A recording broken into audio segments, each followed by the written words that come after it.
laboratoire de lymphohématopoïèse humaine rassemble des chercheurs unis autour d'une même vision et d'une même passion, le système immunitaire.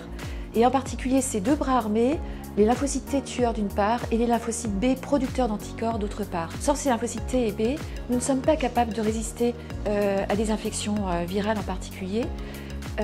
La preuve en est la très grande fragilité de certains enfants qui naissent sans lymphocytes ou avec des lymphocytes non fonctionnels, ou d'autres personnes dont le système immunitaire est altéré à cause de l'âge ou à cause de traitements, comme la chimiothérapie.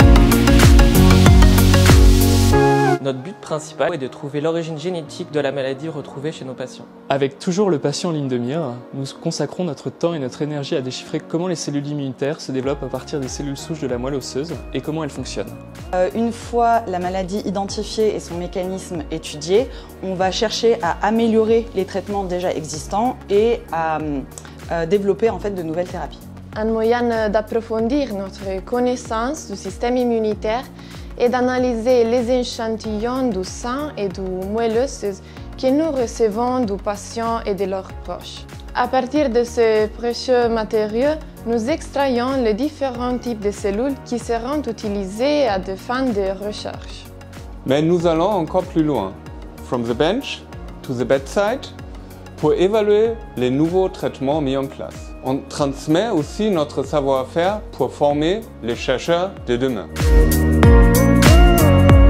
Notre équipe est constituée de 25 personnes réparties en 4 thématiques qui sont cell thérapie, biothérapie, T-cell et B-cell.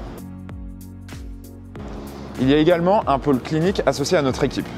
Les profils sont variés avec des chercheurs, des ingénieurs, des post-doctorants, des étudiants et des médecins, mais il y a également des biostatisticiens, des coordinateurs de projet et des gestionnaires.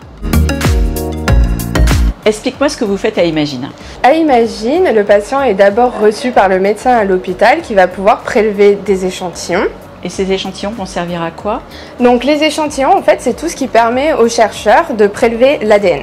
L'ADN, est-ce que tu peux m'expliquer? Donc l'ADN, tu la connais certainement en hélice comme ça, mais en fait c'est une succession de ATCG, un petit peu comme des notes se succèdent sur une partition. Et lorsqu'on compare l'ADN d'une personne non malade avec l'ADN du patient, on peut trouver s'il y a des fausses notes, ce que nous on appelle une mutation.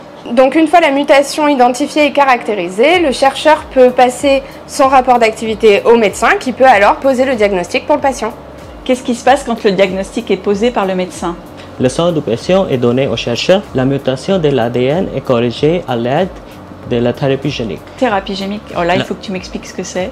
La thérapie génique est une technique utilisée pour corriger la mutation de l'ADN. Le sang sans la mutation est rendu au médecin et est retransféré au patient. Donc ça veut dire qu'à Imagine, on sait diagnostiquer, corriger et soigner. In our laboratory, we come from different parts of the world. Sistema immunitario. Sistema immune. Sistema immunitario. Olé. Bağışıklık sistemi. Système immunitaire. Le système immunitaire. On y retourne. Enriched by this diversity of cultures, all together, we work for a common ambition, understanding and optimizing the immune system. Aujourd'hui, dans notre laboratoire, nous sommes capables d'étudier les déficits immunitaires de façon approfondie, cellule par cellule, de l'ADN jusqu'à la protéine, pour aller vers une médecine personnalisée. Ces études permettent d'optimiser les protocoles cliniques en cours, mais également de développer de nouvelles stratégies thérapeutiques pour ces maladies, mais également pour d'autres pathologies comme les leucémies ou encore dans le cas des rejets de greffe. Nos avancées peuvent conduire à des dépôts de brevets et dans ce cadre, leurs applications sont développées en partenariat avec des startups ou des industries pharmaceutiques. Notre rêve est de corriger toutes les mutations à l'origine de déficits immunitaires et pour cela, nous utilisons des ciseaux à ADN. Tout aussi audacieux, nous rêvons d'instruire le système immunitaire par thérapie génique pour lui apprendre à reconnaître des tumeurs ou au contraire des organes transplantés. Par exemple en maladie auto-immune ou au cours de la transplantation d'organes, nous pouvons rendre le système immunitaire plus protecteur, plus tolérant afin de le protéger d'une agression immunitaire. ou au contraire, on peut le rendre plus efficace pour éliminer des tumeurs et des infections. Nous rêvons de poser un diagnostic sur toutes les maladies génétiques.